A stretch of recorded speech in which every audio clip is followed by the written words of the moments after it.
Welcome to Next in Tech, an S&P Global Market Intelligence podcast where the world of emerging tech lives. I'm your host, Eric Anselman, Chief Analyst for Technology, Media, and Telecom at S&P Global Market Intelligence. And today, we're going to be talking about phishing, something I'm sure we've all heard about, but the nuances and changes both in the attack landscape, some technologies that are out there have evolved rapidly. And to discuss that with me today, I have Purnima Debole, co-founder and chief product officer at Menlo Security. Purnima, welcome to the podcast. Very nice to be here. Thank you for having me. And it's great to have you here. Phishing is one of those things that I think most people are familiar with, at least at a relatively high level.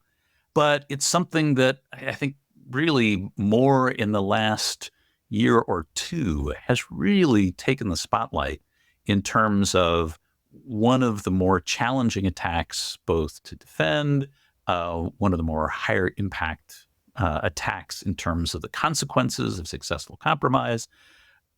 It's really been a topic that I think organizations also are wrestling with. But I wanted to start off with maybe just a little background about why phishing is such a concern. It'd be great to get your thoughts about some of the challenges and really some of the issues around phishing. Yeah, no, it's a great question. And to your point, it's something all organizations, right, big and small, Menlo Security has customers across the gamut, right, from a size perspective, and everybody continues to wrestle with it. So I would maybe put the phishing question or the concern into two stages or two buckets, right? I'm an engineer, so I always like to enumerate and bucketize things. So the first one I see is, the intent of phishing campaigns, right, has changed over the time that we've been talking about phishing. From in the beginning, it was very much about, I'm going to get you to click on something and potentially have you buy something that you didn't think was correct, right? So it was kind of a level of sophistication and intent of phishing.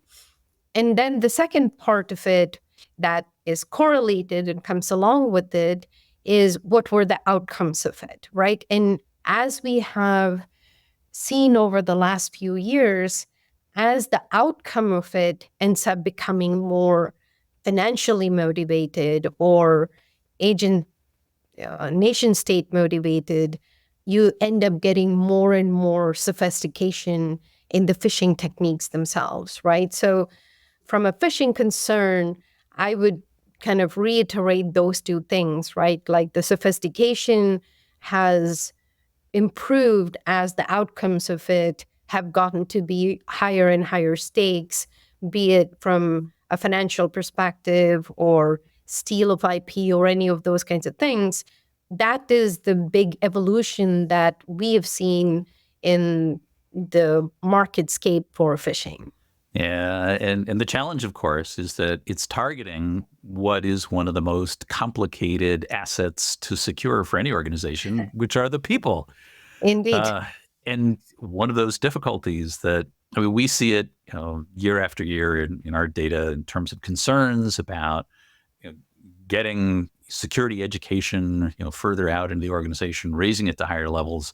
But of course, that's happening at a point in time at which the sophistication of the attacks, to your point, is increasing.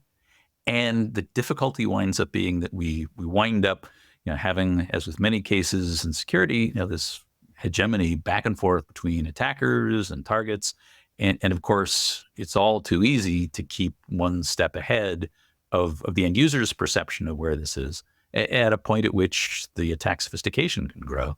And if we look at what's out there in terms of attack techniques, attack tooling, this is something that's evolving rapidly as well.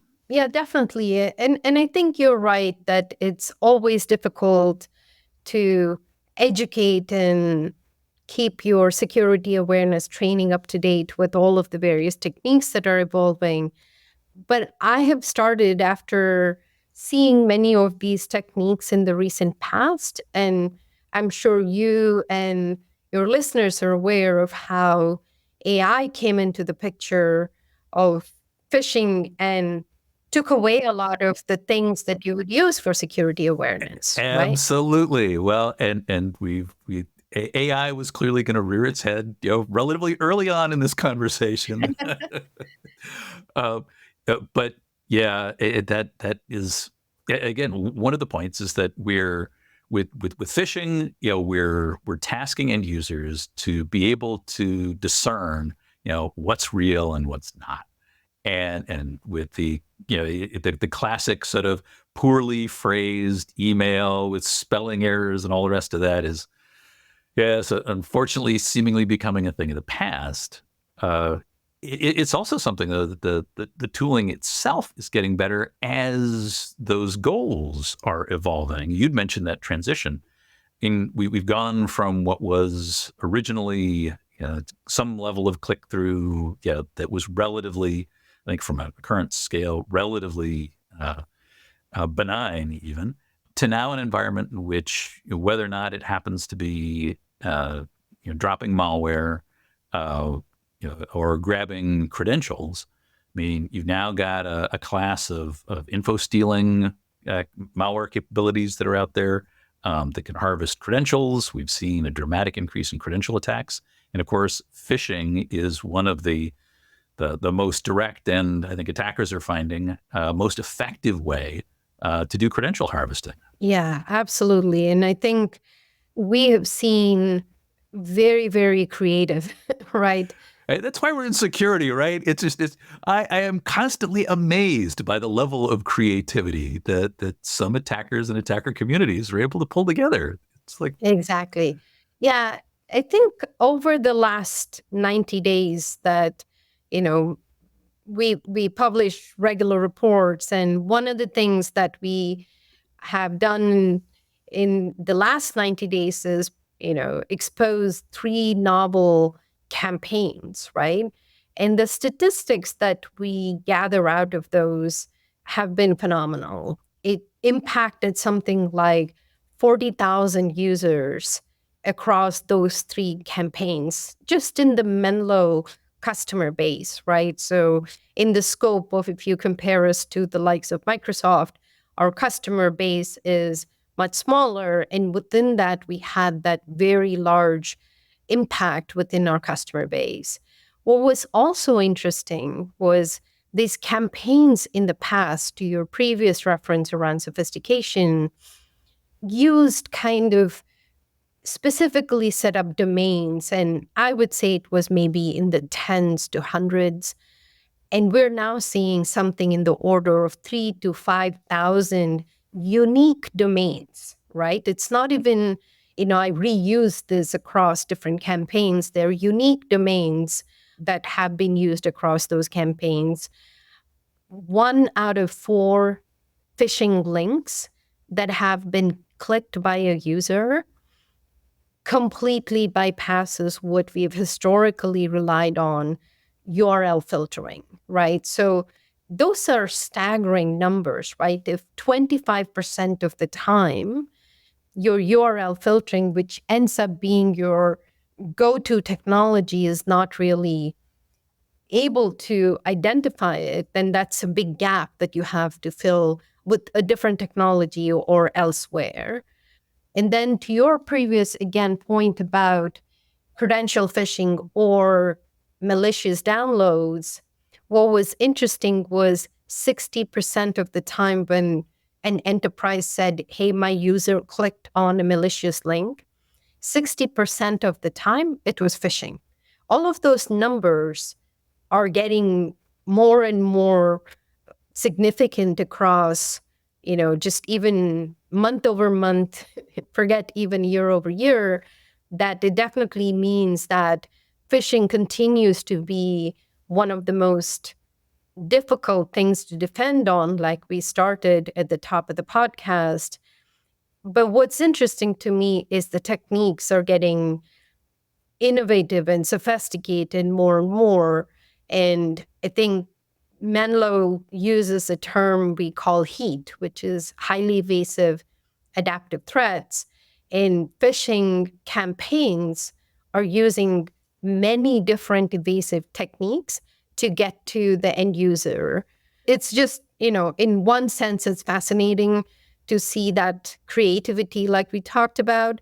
But at the same time, it's getting harder to defend against these innovative techniques with the existing security stack deployed in an enterprise. Well, and you talk about innovation, and I think my perception is that to a greater degree than in some areas of the attacker community, this is a place in which we're seeing a lot of that continuing shift to attack tooling as a service capabilities and services really running in the back end, and in environments in which they're producing a product, they're innovating around the product capabilities, they're building out infrastructure to support it. You talked about the challenges in domain reputation and URL filtering and a lot of the tactics that we've used and put in place. When you have an attacker community that has this marketplace of goods that they can and services that they can leverage, it now has really shifted that equation to one in which there are even greater incentives for both the tool makers, the service offerings to continue to ramp up in terms of what their capabilities are, their ability to evade detection and traditional defenses. It really puts more and more pressure on defenders to be able to do better. Yeah, I think one of the techniques we wanted to really bring to the attention of your listeners, I'm sure they've heard about it, is this increase in what we call adversary in the middle attacks, right? And we saw an early version of it with the octopus attack that was associated with, I think it started out with kind of a being exposed at Microsoft, and all of the follow ups from that. We saw a resurgence of that with fairly large Silicon Valley companies. And then what's interesting was that when we thought, okay, this is now a recognized method of attack, and everybody has battened down their hatches and tightened up their security postures, that this is not going to manifest itself again, we saw a lull for about 3 months. And then after that, what was interesting was it started manifesting or showing itself in customer environments that we hadn't anticipated in before or hadn't seen it before, which was large financials, right? This methodology had been tested in the broader market. Large companies had its moment in the headlines, but 6 months later, we found an exactly the same attack at a Fortune 10 financial, right? So to me, this really reiterated many of the points that you just made on the podcast, which was point number one: this attack had to go through an email filtering solution as it entered the enterprise, right? And this link was a partner link, which obviously the email filtering solution thought that it was a legitimate link and let it through, right? So it now ends up in the user's inbox.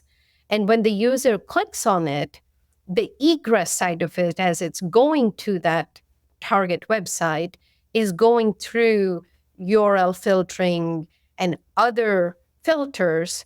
And obviously, all of them thought this was legitimate. And so that egress side of the filtering technology also let it go through. And then the third one is exactly what you said. It used this adversary in the middle kit from attacks we had seen before.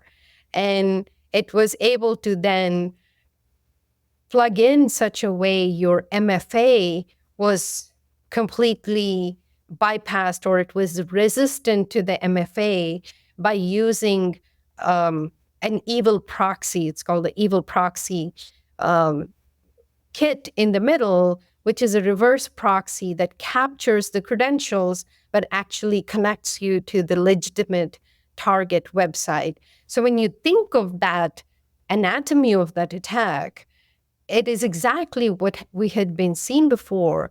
But the fact that it showed up in a very sophisticated Fortune 10 company and 5 people clicked on it means that it's still out there in the wild being productive for these threat actors. Yeah, that's the challenge, isn't it? Isn't it, attackers are going to prove out a particular technique, Yeah. try it out, and then retarget it and redirect it to new targets with specialized capabilities to be able to be that much more specific.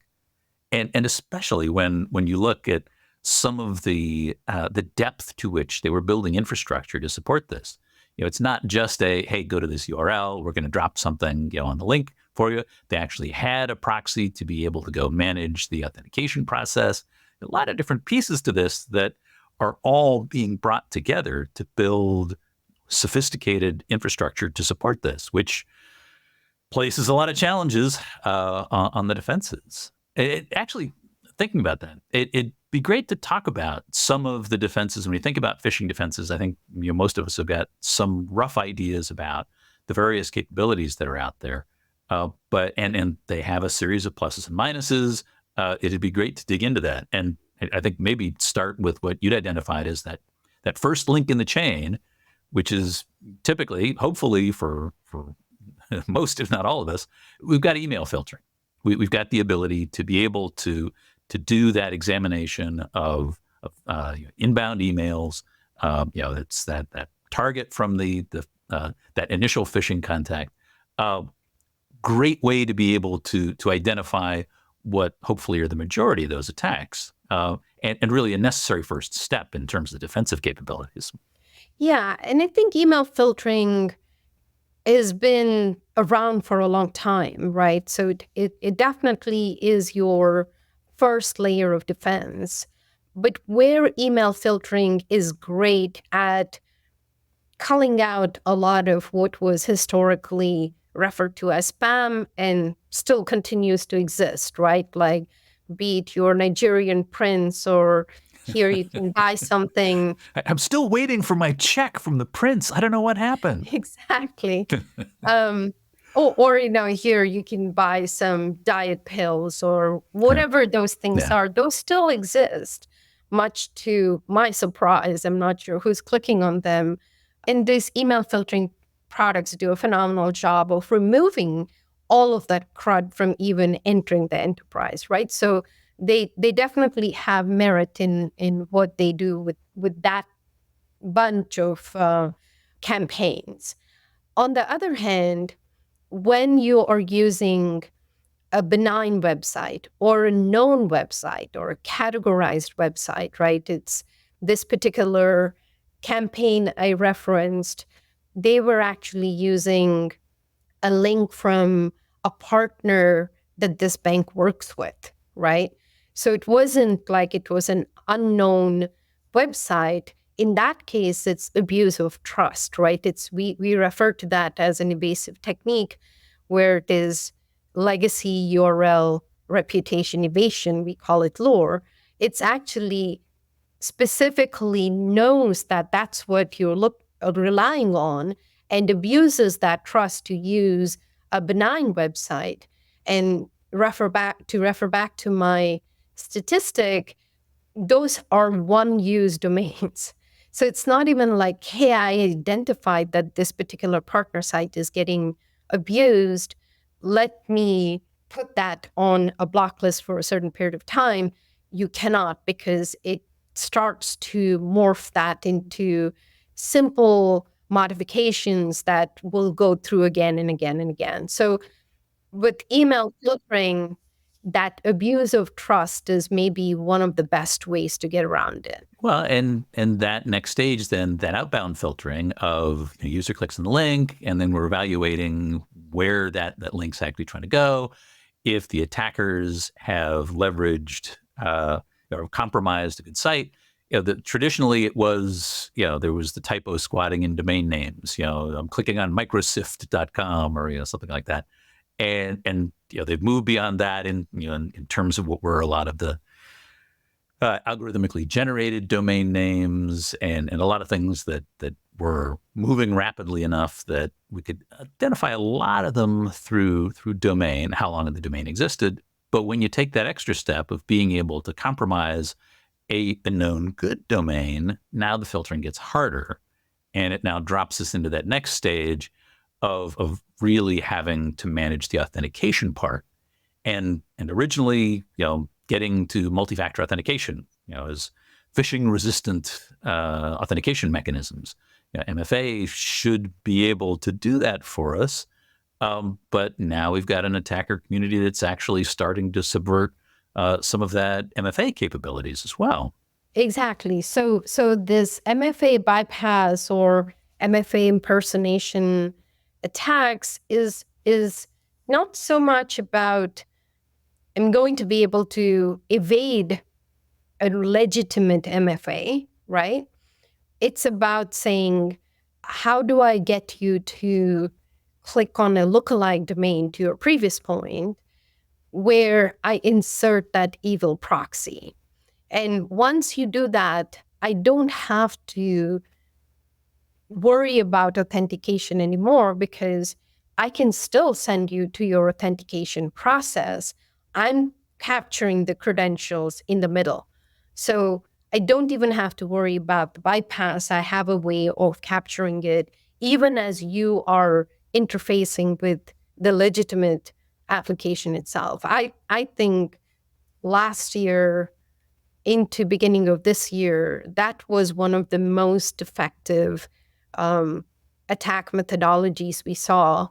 The other one that we see a huge increase in use, to your previous description of like, I'm going to either a legitimate site that has been compromised or a site that has been categorized to be good, even if it is a campaign site, is code obfuscation, right? So when you talk about clicks going through like a URL filtering technology, if the code is obfuscated inside of it, it makes it even harder for anybody who's doing inspection of the page beyond the URL, where many email technologies are going today, but you don't have the ability to inspect that unless you execute that.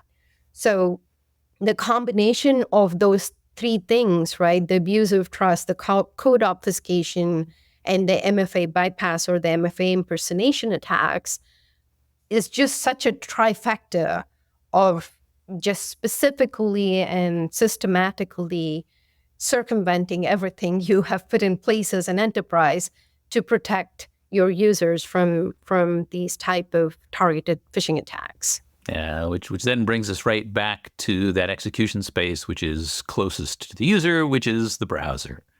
And again, if you've got the ability to deliver obfuscated code into that what is the ultimate environment of user interaction, you've now got the ability to really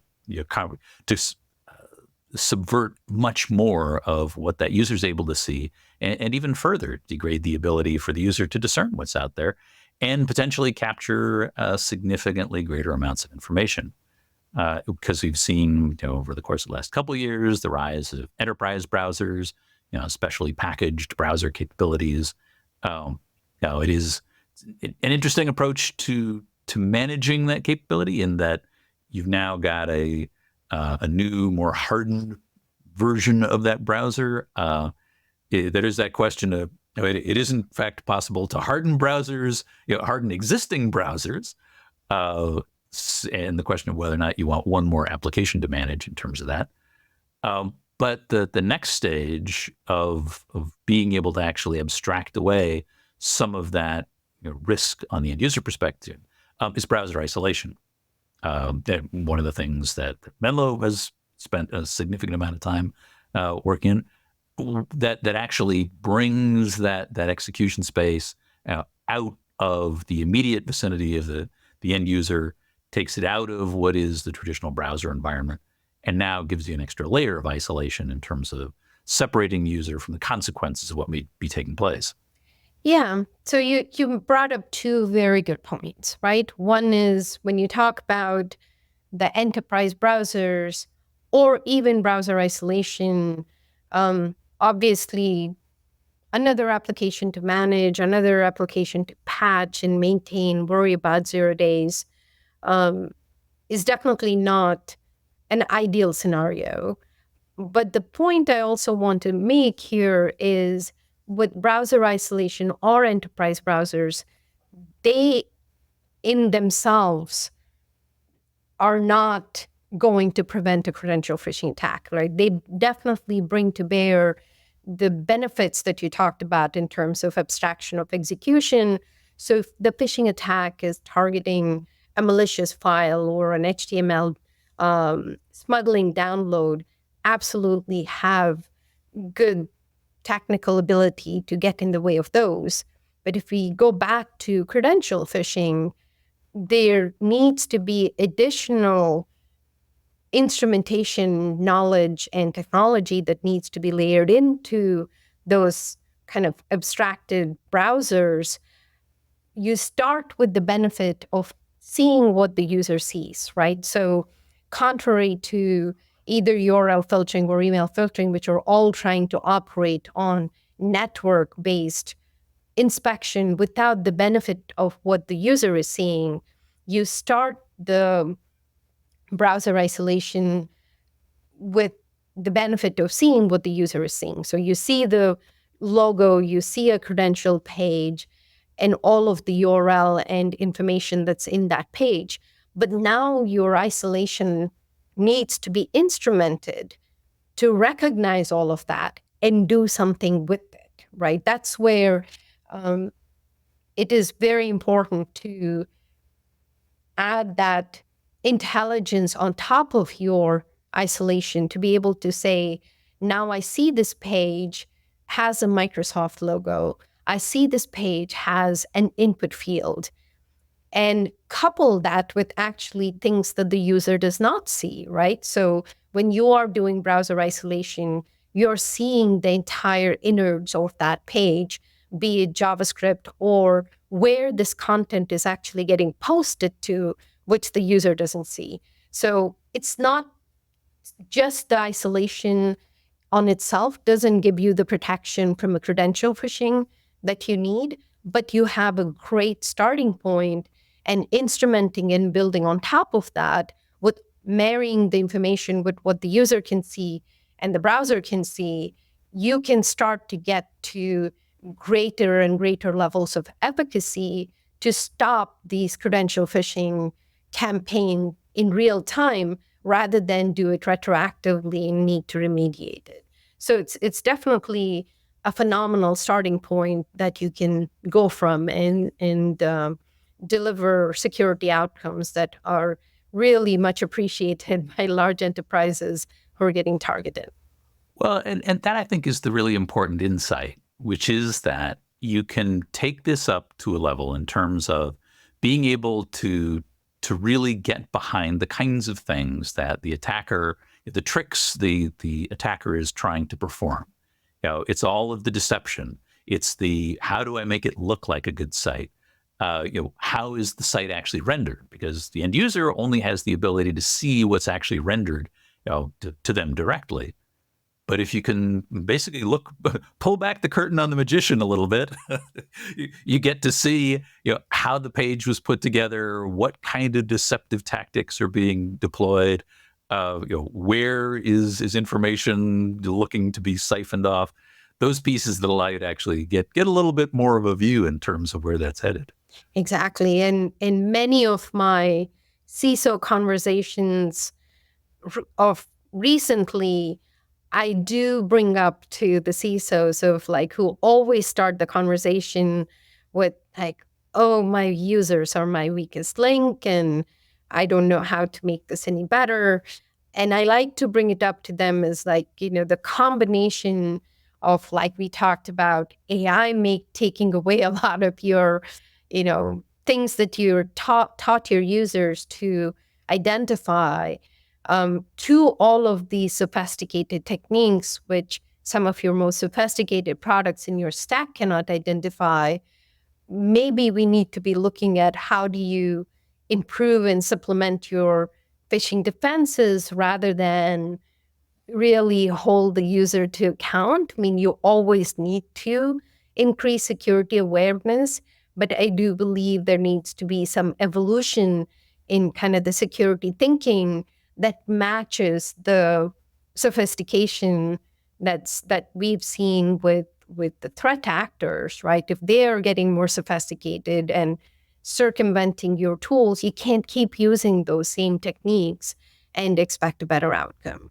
Well, as you pointed out, and I think that's one of the really important points in all of this is that we're getting to a point at which the various deceptive tactics are outstripping users' abilities to detect them. So we need to take a big step back and think about what the technology pieces are that can help us manage this. And I think you've called out that general expectation. And I guess the question is, what should organizations be considering here? And I guess it's as we often say, layering defenses. But here with phishing, expecting that you do have to have capabilities that are going to move beyond depending upon user action and really deploy technologies that are going to get you to a point that will actually protect users without having to depend upon the user to actually be a key part of that process. Yeah, absolutely. Look, I think the user is both your partner in this process. Their awareness and education has to continue and has to be added and upgraded to understand some of the new things. But at some point, you want a lawyer to be a good lawyer, right? Not be a cybersecurity expert. You want your accounting team to be a great accounting team, not a cybersecurity expert. So organizations, I do believe, need to start looking at things like we talked about, right? Like I said, an enterprise browser or browser isolation is not necessarily the end point, right? But they can be a good starting point because you're now seeing what the user is seeing. But now you start to correlate and coordinate what are the types of attacks that you're seeing and how do you kind of backtrack to a place where you can say, here's where I could have actually solved this problem, and start looking at solutions like we talk about instrumenting your browser isolation platform to supplement it with AI and put all of that together to help this educated, fully good intentioned user with these new technologies that address the new sophistication of your credential phishing campaigns. And the two put together, in our opinion, gets you the best outcome. It makes sense. I mean, because the user will always have that extra degree of context that it's hard to represent. Even though that Nigerian prince just seemed so familiar to me, I still, somewhere in the back of my head, had a feeling that something wasn't quite right. And we can count on employees to be able to do that sanity check of the relationship. This is coming from somebody we expect.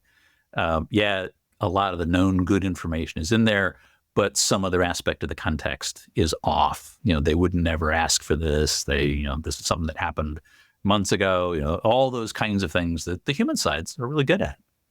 Well, this has been fascinating, Purnima. I appreciate all the insights. Yeah, no, absolutely. Happy to share them, and trust us, we have a lot more of it. So happy to come back and share more when your listeners are ready. But thank you for having us today. Oh, a pleasure. And that is it for this episode. We are at time. We've finished up one more episode of Next in Tech. Thanks to our audience for staying with us. And thanks to our production team, including Sophie Carr, Gary Sussman, and Kate Asplin on the marketing and events teams, and our agency partner, the 199. Please keep in mind that statements made by persons who are not S&P Global Market Intelligence employees represent their own views and are not necessarily the views of S&P Global Market Intelligence. I hope you'll join us for our next episode, where we're going to be digging into open source software innovation. A whole set of interesting insights to glean there. I hope you'll join us then, because there is always something next in tech.